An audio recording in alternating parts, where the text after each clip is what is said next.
Hello, friends, and welcome to the Exploring Washington State podcast. My name is Scott Cowan, and I'm the host of the show. Each episode, I have a conversation with an interesting guest who is living in or from Washington State. These are casual conversations with real and interesting people. I think you're going to like the show.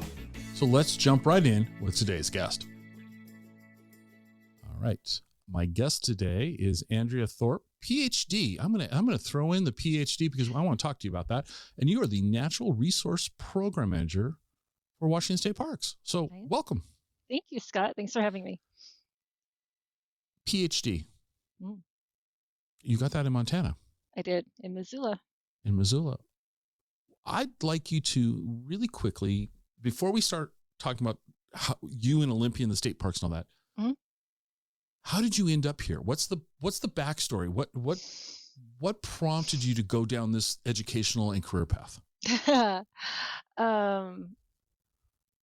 Oh man, I really have my parents to thank for that. Okay.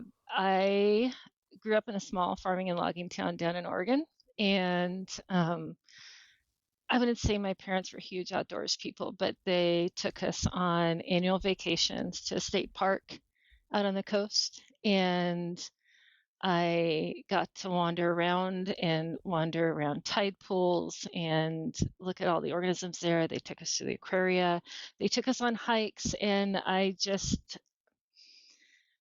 had a natural affinity and love of nature, and it just seemed natural that would be what ended up being my career. Even though as a kid I didn't really know what that would mean. And then I ended up getting my first degree down at Oregon State University in a very kind of hands-on applied ecology type of program. And I was really grateful as a new program there, and I was really grateful for the professors who were there and who were engaged and really invested in helping me and the others in my cohort succeed. And from there, I went down to San Diego State University to pursue a master's degree, and then to the University of Montana, go Grizz, for my PhD. And from there, I had a couple of different jobs, in roughly speaking in the natural resources ecology field. But a lot of it really stemmed from being a kid who was encouraged to, ask why and pursue her passion. And my mom is more than happy to tell you she doesn't like snakes or worms, but she let me go ahead and play in the dirt and poke at snakes and worms and bugs and all those things, which I'm really grateful for. Now, the way you said it, do you have siblings? I have an older brother. What did he go into? He is in IT. He's a computer guy. He's a coder. So he went the other way. Yes. If you will. It's interesting. It's just interesting, right? It's just, to me, it's fascinating. So you grew up in Oregon, bachelor's from Oregon State. So go Ducks. No, just kidding. Sorry. Go Blues.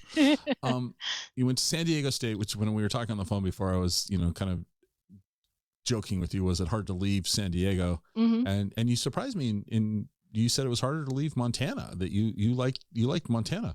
And now you're here and you're in the Olympia area and you're working for the Washington State Parks Department. So how we were introduced was I received a press release about helping to protect the snowy plover.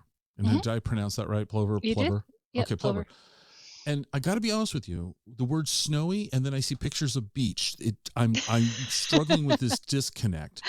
But when I was doing very little research, I did not realize that these are an endangered species. So I guess we should talk about that first, because that was the initial conversation. We're going to go elsewhere, but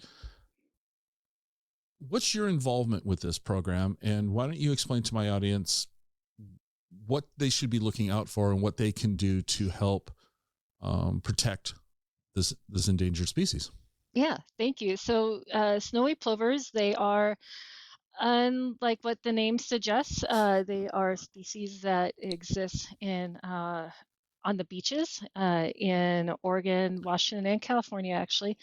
And the birds are a state endangered and a federally threatened species. And they require open sand dune habitat, which is really rare these days because we introduced European beach grass, that tall, big, thick grass that forms those big dunes on the beaches. That's actually not native um, to our state, and it's really changed the habitat. And because of that, there are a lot of species that are actually rare because of that habitat loss. And one of the ones that's been most impacted is the snowy plover. And what I don't know how many people know, but Washington State Parks manages the majority of the beaches in Washington State that are south of the Olympic National Park boundary. And so that means that we are responsible for managing and protecting the snowy plovers that are on Washington State's beaches. And so we work with our sister agency, the Washington Department of Fish and Wildlife, to conduct surveys for the plovers each year and find out where it is that they're nesting. They nest actually right in the beach, in the sand. They don't fly up in trees and make nests like a lot of other birds do. Instead, they make little indents in the sand, and that's where they lay their eggs, directly in the sand. They're colored the same color sand. That's how they hide them from predators. And so, you know, you wouldn't see one until you're practically stepping on it. And yeah, and so because of that, we find out where they're nesting and we mark them off with fence posts around that habitat. And what we ask is that people really respect those closures. Not only is it marked off so that people can't drive through those areas, but we ask that people don't hike or walk through them, they don't ride their bikes, and that they keep their dogs from running through those areas. And so that's a really important thing. The plovers are out there nesting this time of year. They start nesting in the spring, and then those closures last throughout the summer. And yeah, our just big ask as the public is if they see those plover closure areas, that they respect them and do what they can to help these poor little birds thrive. If you're lucky, you'll see them out there. The plovers, they're really small, little brown and white birds. Their babies are adorable. The chicks look like little tiny cotton balls on little toothpicks for legs, scurrying about on the sand. You'd be surprised that they're not getting blown around by wind. But yeah, it's actually really special that we are providing habitat for this species, and that we've seen a few increases in the last couple of years, but they're really rare, and so we're trying to do everything we can to protect them. One of the things, I've got this article up from on parks.wa.gov, and so the birds weigh about 2 ounces, so they're very lightweight, and maybe 6 inches long. So the babies are going to be really, really tiny. Mm-hmm. Is there? So since the Parks Department manages basically from south of the Olympic National Forest, what beach areas are we talking about? Are we talking all the way, from all the way down the coast? There's some concentrations of the birds. So some of the areas near Griffiths Pride State Park and the Cook Palos Beach area, excuse me, some areas around Midway Beach and in Grayland State Park, and then around the Ledbetter Peninsula area. Okay. And since he's been endangered now for, math is hard for me, some 44 years, approximately, over 40. I'm going to just, no math for Scott, just over 40 years. That's a long time to be on, which is good that they're still on it, which means that they're not extinct. And you said you're starting to see a little bit of an uptick. Is that, even though the show's only about Washington State, but if you mentioned Oregon and Northern California, are you talking to people in those states? Are they experiencing not a noticeable, but are they seeing an improvement too? No, and by uptick, I guess what I mean is that we've seen them trying to nest in areas that they haven't been in before, in part because we managed to restore their habitat, but the success rate of those nests is still really low, in part because of the disturbance that we're seeing. And they're kind of just maintaining and holding on. We aren't really seeing a large increase in the numbers of the species. Okay, so they're not really improving. They're hanging on. Okay, and how the public, when we're out enjoying the beaches, can help is to just basically give them a wide berth. Don't let the dogs run through it. They're small. Why do you know why the name Snowy Plover? How do we? Because I mean, I'm hung up on this beach thing. The sandy plover would work. I wouldn't, but the Snowy Plover. Oh, that's a good question. I don't know. I really don't know. That's fine. That's all right. What other endangered species are the Parks Department looking at and trying to protect that you're aware of these days? We have we support habitat for several both state and globally threatened rare species. We have at Fort Casey State Park, we actually have a population of a rare plant species that was recently removed from the endangered species list because we've been successful in introducing a bunch more populations of that species. We also have a bunch of rare ecosystems in our parks. For instance, our state parks in the kind of lower Puget Sound area, we all, and then moving north, but we provide protection for almost all of the remaining low to mid elevation old growth forests that remains in the state of Washington. I've got a list that's several pages long of kind of our rare species and our rare habitats, and that's one of the things that is actually pretty special, and I think relatively unknown about state parks. Most people think about them as these great places for recreation, when in fact we're really pretty special. Over 40% of our parks provide habitat for state or globally threatened species. So we're managing to do that while we're also providing for these great recreational opportunities for people. Just want to make sure I heard you correctly. Did you say 40% of the state parks have some protected or endangered habitat? That's almost half. I mean, that's striking to me. Yeah. Wow. We're kind of a low key big deal. Okay. How did you land at the state park system?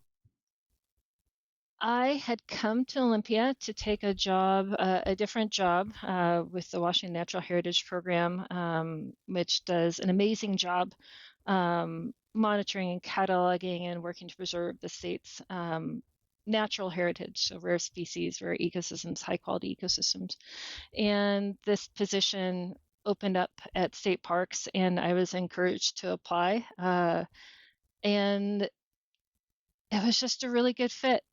I'm someone who both really values conservation and protection and care of our natural resources, stewardship of our natural resources, and cultural resources, but natural resources is my field and my job, as well as being someone who enjoys recreating myself and providing recreational opportunities for other people, like introducing people to nature and helping them see just the value of getting out in the outdoors. And so it just seemed like a really great fit. Okay. You're not wearing a park ranger outfit, which is what I expected a state park. I'm kidding. I know they get the cool clothes. They get the hats. They get the hats. They get the hats. The hat. Yeah. The hat. What's an average day like for you? What's there's no average day. That's actually one of the things I like about my job. I guess luckily, I like variety in my job. Okay. Let's see here. the day started off today with talking with some of our planners about we're developing some plans for some of our parks in the southeastern part of the state, and what kinds of vegetation communities we have there, what kinds of rare plants or rare plant communities we have there, and what might the long-term management for those plants and plant communities might look like. I had a meeting just before this where I was actually talking with some individuals from one of the tribes in the state about some concerns about the impacts of some new development in a park and how that might be impacting the natural resources in a park. Let's see here. Tomorrow I'm going out to a park to look at some of the plant communities and look to see what their condition is and what we can be doing to better monitor and manage them. It varies by hour to hour and day to day. Percentage-wise, how much of your time is in Olympia? The vast majority of it. And unfortunately, the vast majority is spent in front of the computer. Okay. Yeah, that's kind of what I thought the answer was going to be. So we have over 100 state parks. Mm-hmm. You've been working for the state parks for about 8 years, right? I've been with state parks for about 6 years. 6 years. So how many state parks have you visited? Oh, geez. I was keeping a tally for a while and then I stopped. Over half. Over half. So, okay.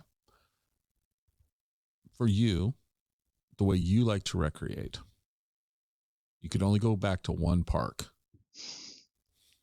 What park would you go to? This is your personal, for me, the way I like to recreate. Now we're recording this in May, so it's springtime. It might be influenced because it's May, right? I'll give you that. It's true. Yeah. I don't. You should see her, folks. She's sweating. I can tell her she's sweating. So my primary, I love to run. I'm a runner. Okay. And so if we're talking about where would I love to run in the spring, it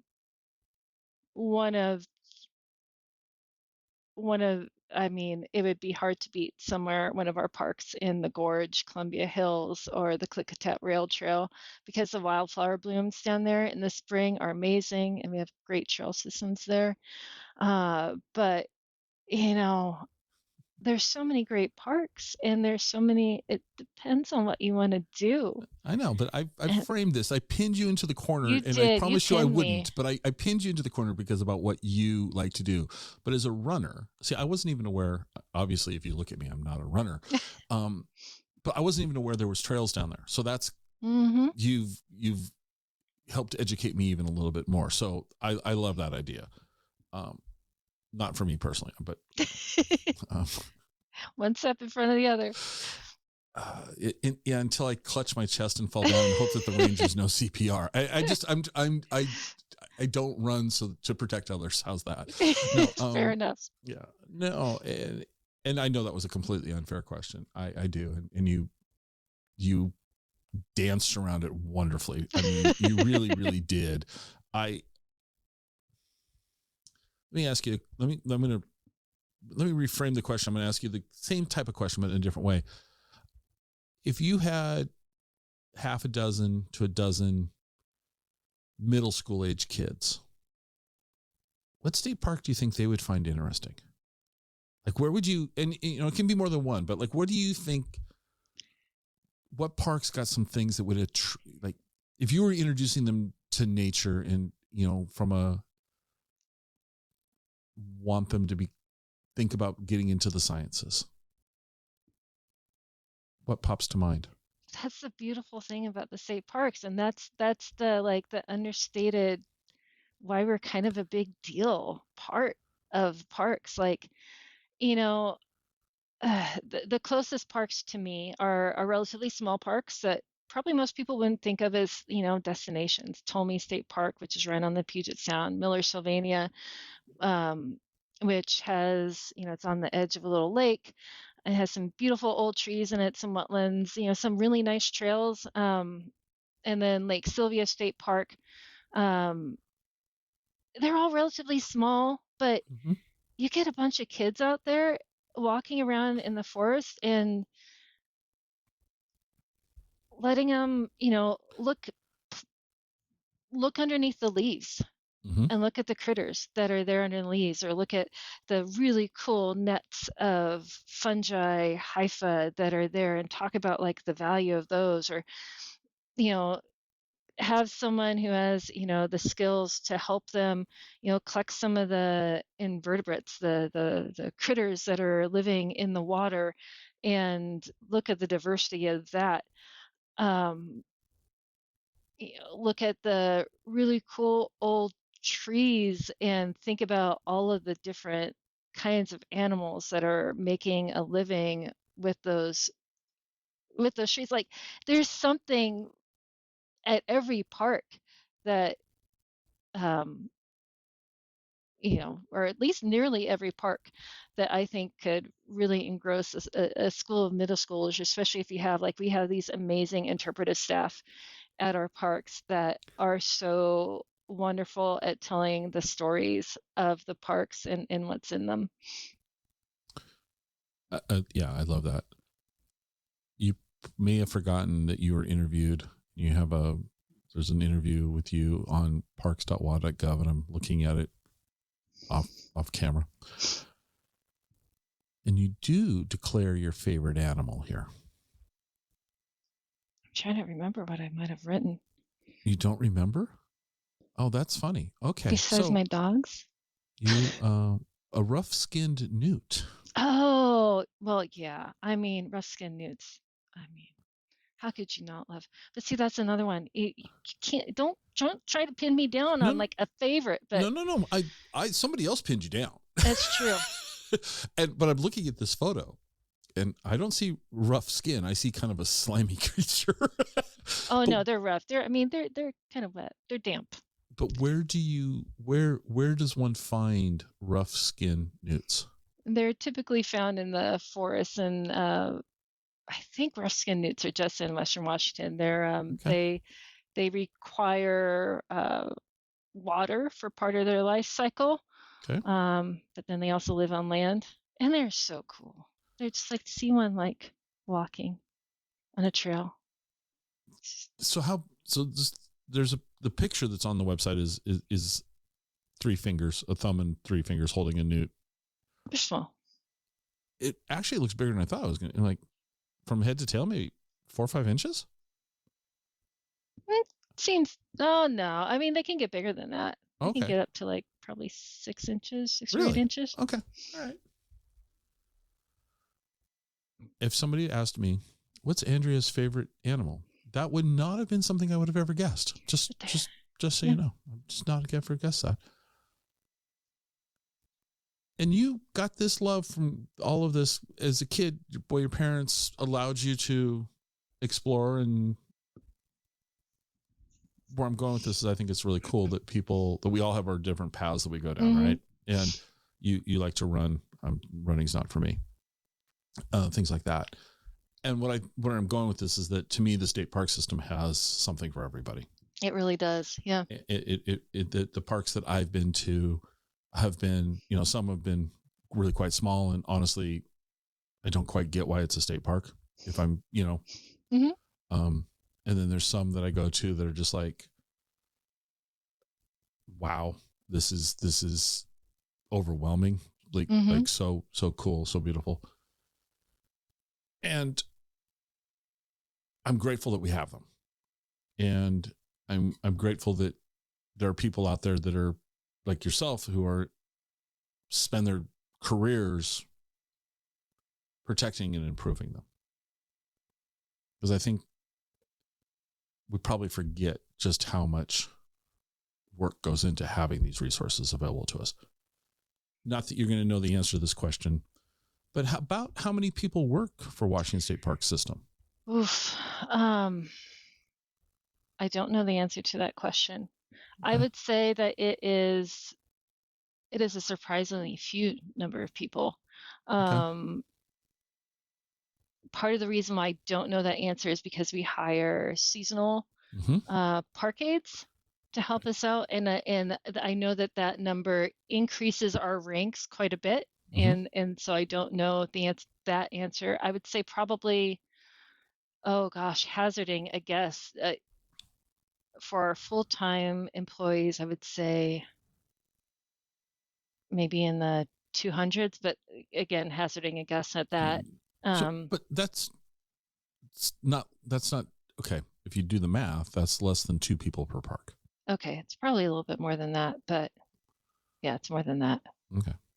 But yes, it's not many, and we have a lot of parks that have where the staff are shared between multiple parks. And I mean, the people who are out in the parks, the rangers, it is amazing how many hats that it is that they have to wear, because they're they're essentially running little cities with, and they're taking care of they're taking care of like their own like sewage systems and water systems, as well as the roads and the parking lots, and then doing customer service, and as well as safety and keeping everyone safe in the parks, as well as doing the natural resources management and protection of the archaeological and cultural resources in the parks. It's the number of things that our park staff do. It's I thought I appreciated it before I started working at parks, and then since I've been with this agency and I've been made aware of even more of what they do, just that my appreciation of that has just magnified. I remember as a kid, I don't know how old I was, probably not 12. So between 8 and 12, my uncle was the park ranger at Flaming Geyser. Oh, wow. And they actually lived there. I mean, there was a house there, and my cousin and I, we went out to visit them. And I just remember, I think it was snowing, and it was, so it was winter time. And I just remember that it seemed cool that he was a park ranger. I would guess that his job 50 years ago was very different than a park ranger's job today. Park systems probably changed a great deal, but it was still kind of, to me as a young kid, thinking that's kind of cool. That'd be kind of cool. And at the same time, something about it as a kid, I realized it's like, it almost seemed like when do you get to leave? I mean, it felt like, it was, he was the family they were just there all the time. It was like you had to be at the park all the time, and just how it seemed as a kid. And yeah, I just think it's, when I talk to people who are state park enthusiasts, people that use the parks, they camp there, they take their RVs there. There's a lot of people that are very pleased with our system. Now, there's some complaints, like it's hard to get a camping spot sometimes, and I think the system's a victim of its own success, in that there's so many of us chasing those spaces nowadays. Yeah. But I also find just so many people that don't even really understand that we have state parks. It's interesting to me. There's this segment of the population that consumes the parks, heavy consumers of the park. And then there's these people that aren't even aware that close to them is a state park. Like you just said, well, there's 3, you basically said 3 state parks that near you in Olympia, right? There's state parks everywhere. Yeah. And we don't, I just would like for us to be aware and go enjoy and help utilize, so that, not to talk funding, but so that funding stays in place. Right. And, oh yeah, but that the parks are being used and respected. I mean, don't go there. I mean, we need to be respectful of the parks too. Yeah. Have you been, I want to know, I'm going to ask you about one specific park, and I'm going to call it the wrong name because I can never remember, but it's the Cascades of the Palouse Trail. Oh yeah, the Police of Cascades Trail. Okay. Yeah. Tell me about that. Because when I think of a park, I think of a land mass, right? And it's, the Ocean City State Park. It's drop there. Okay. But this trail is how many miles long, ish, and it's a trail. How come it's a state park? So let's see. I couldn't tell you the mileage, but it goes from essentially North Bend, Washington, across the state to the Idaho border. There is there's a little gap in the trail, but it used to be an old rail line. That's the Palouse Cascades. I guess that's the geographic origin. It's had a couple of different names over time.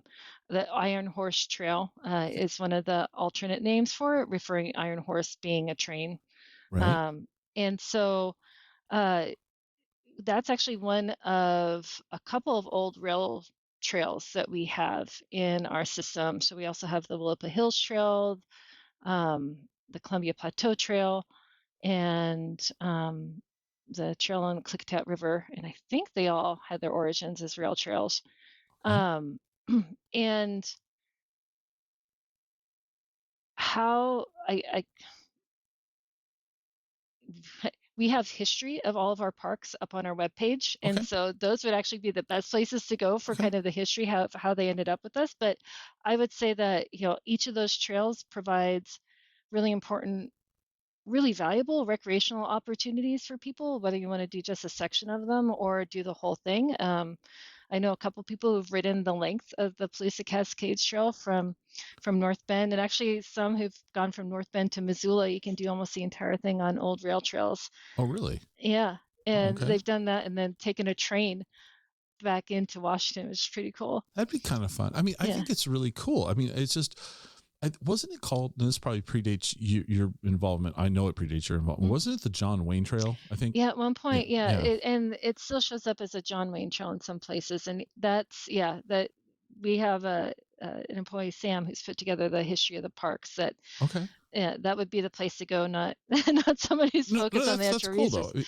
But one thing I'll say is that even those trails, like, even though they're, like, you think that it's just a trail, it's just a linear trail, we have just a little bit of property, for the most part, just a little bit of property on either side of those roadbeds, because in a lot of cases, like, there's other kinds of development on either sides of that.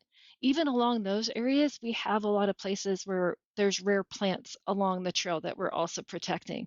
So even something like that you think of as just being so focused on the actual recreation is providing for all of these other benefits that kind of go, unseen.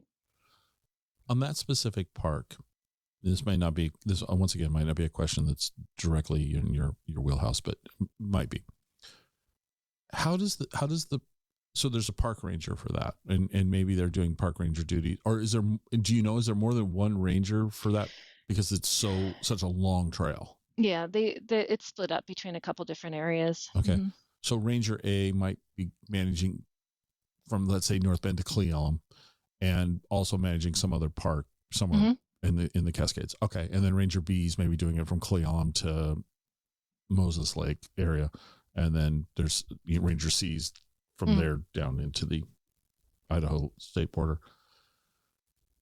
What are they doing? Are they, what would a park ranger's job be on a trail like that? And I'm saying that because, like you said earlier, like, they're managing like the septic and all of this stuff, but on a trail system,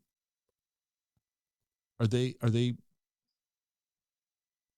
going, are they, I don't want to say patrolling, that's not the right word, but are they going and checking out their segment of the trail to make sure that the trail's in good repair, that somebody isn't dumped something there, things like that? And so and I think especially when there's a lot of higher recreation areas, like helping to manage for visitor safety, they are doing assessments of invasive species along the trails, because those are definitely corridors, and we don't want the weeds to be going into the agricultural properties that are adjacent to the trails. So they're documenting those and working with my staff are helping to control those noxious weeds. We're if we've got fences, adjacent to the trail, we're, looking to see the status of those and working with the neighbors on that, looking for things that could be causing fire danger, or, if there's been a fire, looking to see if the trees that have burned, if they could be causing any impacts to human, Right. safety. So there's still a lot of kind of issues around that management that's important. Okay. I was recently kind of doing a little reading about Fort Casey, Fort Flagler, and Fort Worden, the Triangle of Fire parks, and how after World War II they were, I don't want to say given, I don't know if that's the right word, but in the 50s they became part of the Washington State Parks Network. How do these parks typically become state parks? There's a wide variety of ways. Some of them were essentially given to us by the federal government. Some of them are actually still underlying owned by the federal government, and we're managing the parks for them. Can you give me an example of one like that? Several of the parks that we have along the Columbia River are owned by the Army Corps of Engineers, and we're managing the recreation and the natural resources on them. Okay. Yep. All right. Let's see here. Some of the parks are parks that we have acquired. So we have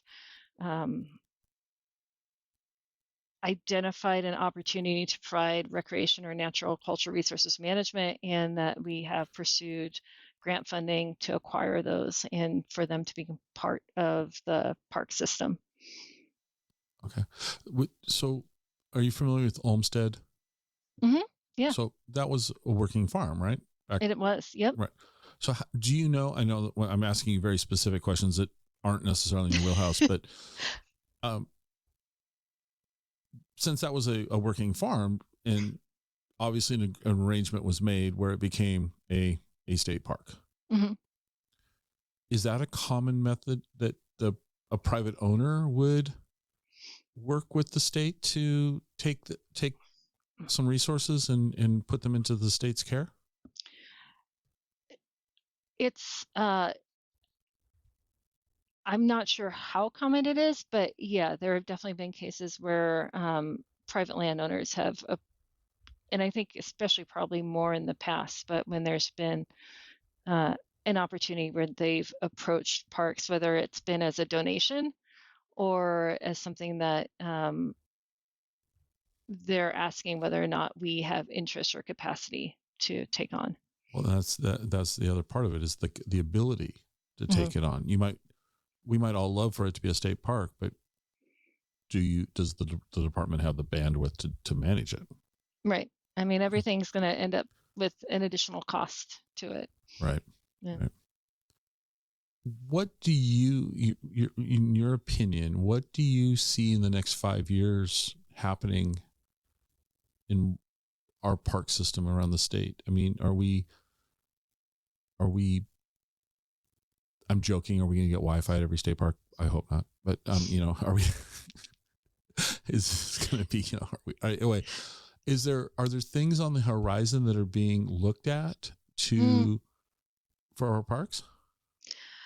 Yeah, well, this is, if you had asked me this question about a year ago, my answer might be different. I think right now, for those who this gonna like timestamp this interview, but the state of Washington is in a bit of a tight budget situation, and so it's affecting all agencies, including state parks. And so I think, right now we are going to be doing our best to keep just providing a positive experience for the visitors and not allowing degradation of the natural and cultural resources that are under our care, and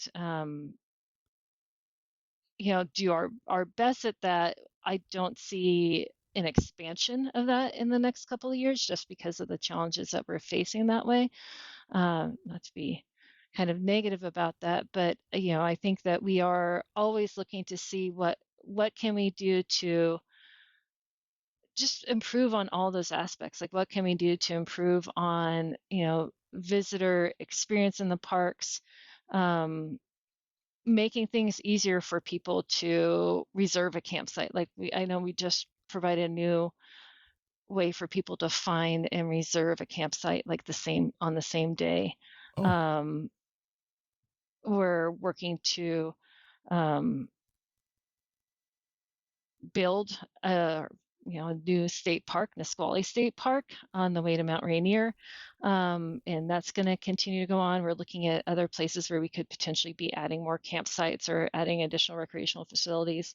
At the same time, we still have like that core mission of protecting the natural and cultural resources. So I think that's all going to continue while we're also trying to provide that those memorable recreational experiences, and also trying to hopefully get into a better budgetary situation in the future. Right. Approximately how many people visit our state parks annually? You keep asking me questions I don't know the answer to. That's okay. I mean, because I think also it's probably impossible to really like give a count to it, because if somebody pulls into Squilchuck State Park, which is by me, which is one of those state parks that I'm like, I'm not quite sure why it's, no offense, Squilchuck State Park. There's not a lot there.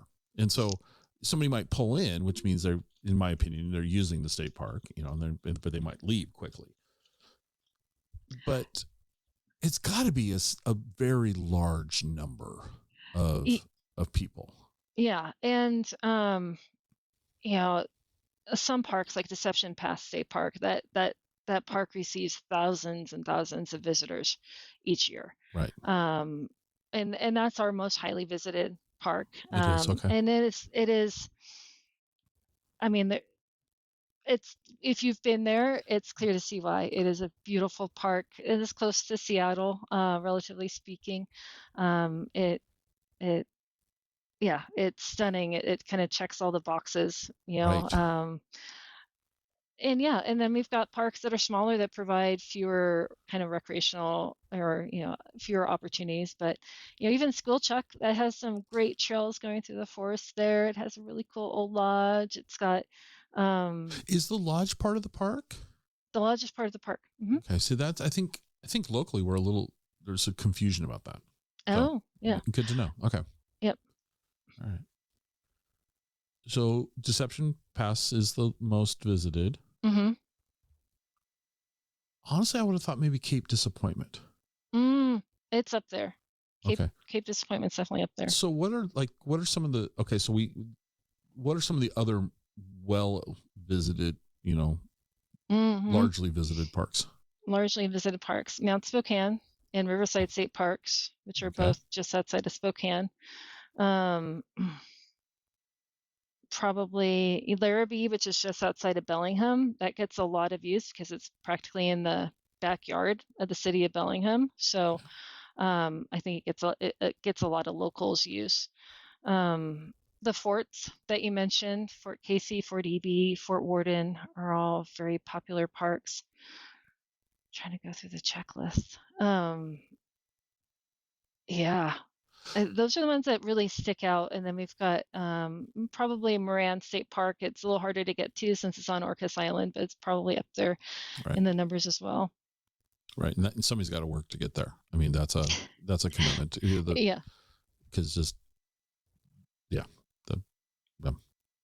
no shade on the ferry system, but the San Juans, in my entire lifetime, going to the San Juans during the summer has always been, you have to think about it. It requires some planning for sure. It does. Yeah. It really does. But it's beautiful up there. It's absolutely worth the planning, in my opinion.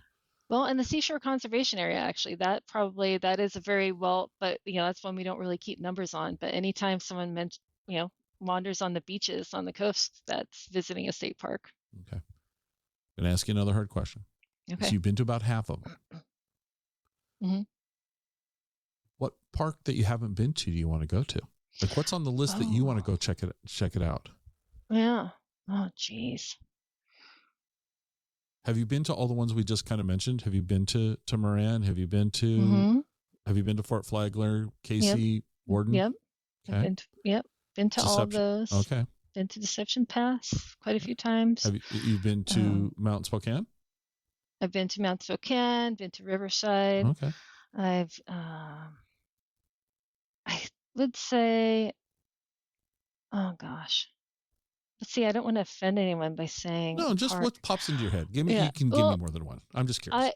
There's some of the parks in the islands and in the Puget Sound that require a boat that aren't serviced by the ferry. I haven't been to that. I'm interested in going there, just because the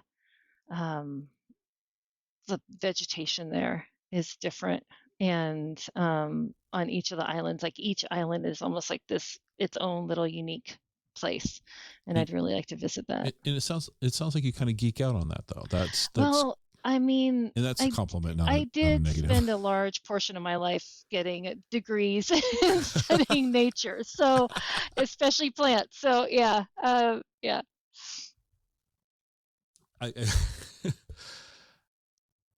I've been to Moran.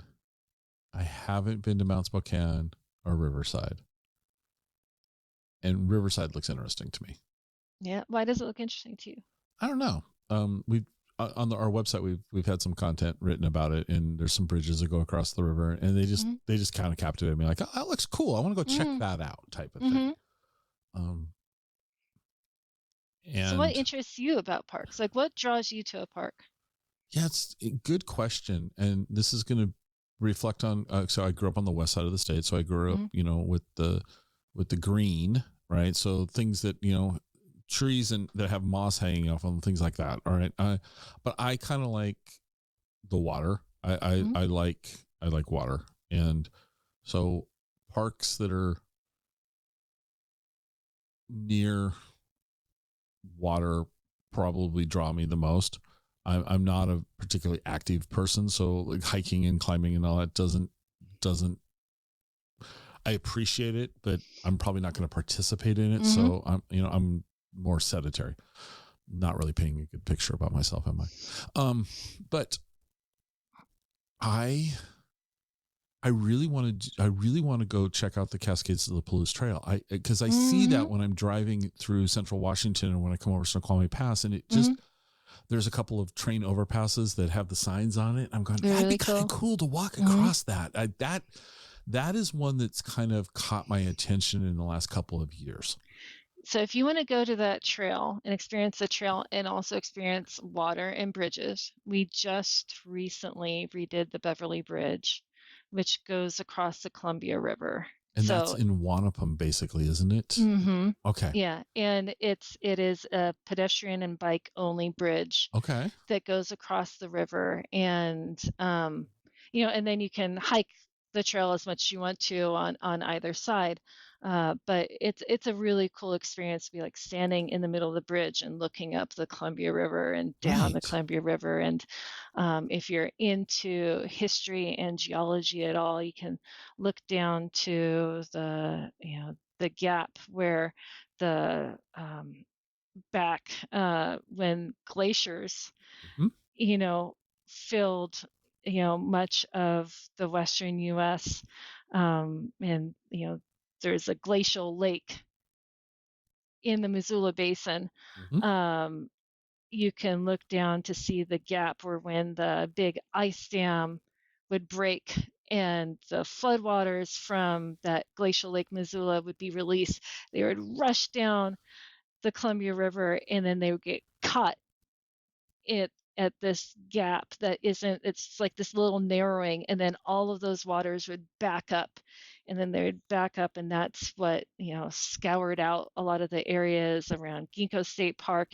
But then they would deposit all of that beautiful Palouse silty soil that created what is now such an abundant agricultural area, the Palouse Hills of Washington State, but also we used to have amazing prairies that covered eastern Washington that we still have at like Steptoe Butte State Park, that provides habitat, like protection for the largest remaining chunk of prairie, police prairie, in the state of Washington. And that's, oh my gosh, that in the springtime is just so gorgeous. So yeah, so you should go there. You should go to the Beverly Bridge. I will. I will. And I will report back to you. I'll take a photo from it for proof. Good. Okay. The other park, and I told you this on the phone when we talked, the other park that I was, because this is a story from my childhood, or my mother told me from her childhood, right? But I was a year ago spring, so not this spring, but last spring, I was up at Lake Curlew. And I thought, what a really cool, I'm joking when I say in the middle of nowhere, but it's pretty close. Mm-hmm. It's just slightly off the middle of nowhere. It's remote. But it was, as I pulled in, and you drive down off the I'll call it a highway, that's being generous, but it's, you drive in off of it and you meander your way down, switchback as you get close. And I was driving around, and there's all these picnic spots and camping spots with the view of the lake, really wonderful views. And I got out and I was walking around, and what struck me was how really nicely maintained the park was. And I don't mean it looked like Augusta National putting greens and all that, but it was well maintained while still looking natural. Mm-hmm. Okay. And the camping area for the RVs was probably 60-70% full. This is during the middle of the week. And the people there were, I stopped to use the restroom, and people, hey, how you doing? How's everything going? You having a good time staying here? I mean, it was just this friendly people that were having, you could just tell they were very pleased to be there in this really beautiful spot. Have you been to Lake Curlew? I haven't. So I need to put that on the list. Yeah, no, it was really this relaxing, pleasant place to be. And that would work for me. If that would work for me. My idea of camping though is bad room service. So I would need an RV or something like that. Mm-hmm. And that almost seems, no offense to anybody that's an RV person, and a lot of my friends are RV people, that almost seems like it's cheating in some ways. But the point is, I think what I would like the listeners to kind of take away from this whole conversation is one, that the snowy plover needs our attention. Mm-hmm. Or actually, it needs us to ignore it. Right. But we need to be aware of it so we can ignore it. But also that the state has an abundance and an incredibly wide range of parks. Mm-hmm. And that there's a team of people that are probably overworked. Plug for your boss there. She's overworked. No, but it's like you said, the budget is what it is. And then that's nothing you and I can control. Yep. But we should make sure we appreciate and utilize these parks respectfully, so mm-hmm. that the evidence is there that they're valuable. Yeah. Okay. I mean, dude, we have something for everyone. Yep. We've got deserts, marine environments, mountains, forests, water. It's and that's the thing, when people think of Washington State that aren't necessarily from here, they think it's rainy and dreary and green, mm-hmm. right? And really, yes, it is. But it also is high desert. Mm-hmm. We've got prairies. We've got, you can drive around the state and see a myriad of things that just you can't in a lot of other places in the country, or let alone the world. So I appreciate your time talking about the state parks, and I'm grateful that you are passionate about things like the rough-skinned newt.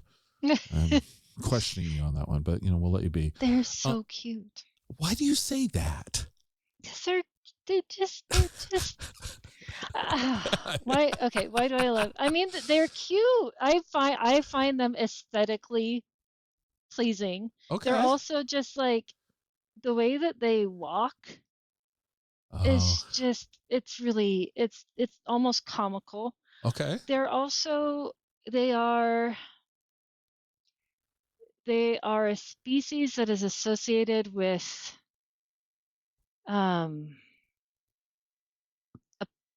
places that I like, that are my heart places. Like you see them in I mean, it doesn't even have to be a pristine forest, but there are species that you find walking down a trail in a forest, and I guess are some of the places where I first formed my affinity for All right. what it is that I do. So there's All right. probably a lot of reasons, but I find them aesthetically pleasing. I think they're Okay. cute. All right. I didn't mean to put you on the spot, but okay. As we wrap this up, I got to ask you some questions. I ask all my guests these questions, but Okay. so you're based in Olympia, so these are very important. I'm a coffee fan, so I need to know, in your opinion, where's a great place to get coffee in Olympia? So I'm going to maybe not quite answer your question, but the great place to get coffee is to go down to the farmers market on Saturdays. Mm-hmm. And there's a relatively new little vendor there called Owl and Cedar Homestead. That's what I'm drinking right now. It's like a micro brewer, like not brewery, but coffee roaster. Okay. And they roast their own beans and they sell them at the farmers market in a few places in I think Centralia or Chehalis area. Okay. And they're just a wonderful, lovely couple that is doing an amazing job roasting beans. Really tasty, and they do it all sustainably. And so I really appreciate that as well. So that's go get yourself some beans and then make yourself some coffee. All right. So I'm putting you on the spot. So you're drinking their coffee now. Mm-hmm. And how did you prepare the coffee? French press. French press.